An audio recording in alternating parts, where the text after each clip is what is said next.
Noi rispetteremo chiunque sarà il presidente, ma che lo decidano, perché è troppo imbarazzante questa situazione. Si metta fine al braccio di ferro tra Lega e Fratelli d'Italia. Mancano 2 mesi esatti al voto e la situazione inizia a farsi imbarazzante. Parola di Forza Italia che al ring, per bocca di Gianluca Forcolin, chiede agli alleati di accordarsi su un nome per la corsa alla presidenza della regione. Un leghista? Non necessariamente, dice Forcolin, che si schiera col coordinatore regionale dei meloniani, Luca De Carlo, quando gli viene chiesto di commentare la frase pronunciata da Luca Zaia a Pontida: se il candidato non sarà un leghista sarà un problema. Secondo me è un'uscita che ha fatto Zaia per prendere il titolo dei giornali, perché è azzardata comunque come battuta. È un problema perché legittimamente Fratelli d'Italia chiede di dire possiamo esprimere anche noi il nostro candidato. Forza Italia lo ha fatto ancora un anno fa, quando si era detto che il centrodestra sarebbe andato unito, che poi piaccia o non piaccia, sia gradito o non gradito, Forza Italia ha messo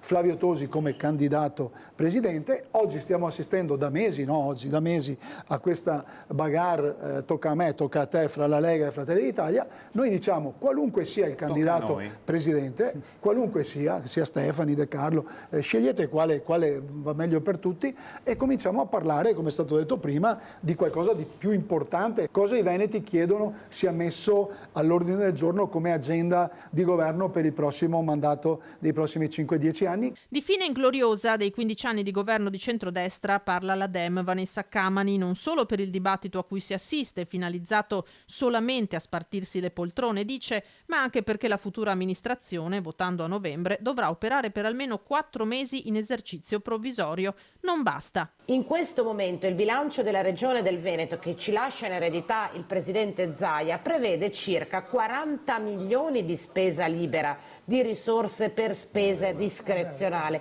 Ma dove andiamo con 40 milioni? Non siamo in grado di aumentare le risorse per la sanità, di aumentare le risorse per le scuole dell'infanzia, neppure di pagare le borse di studio, figuriamoci dei salari e delle attività produttive. Quindi in realtà Zaia, ed è questo e chiudo, arriva a una fine ingloriosa perché lascia macerie attorno a sé, soltanto perché si è voluto incaponire che dopo di lui devono morire tutti i filistei.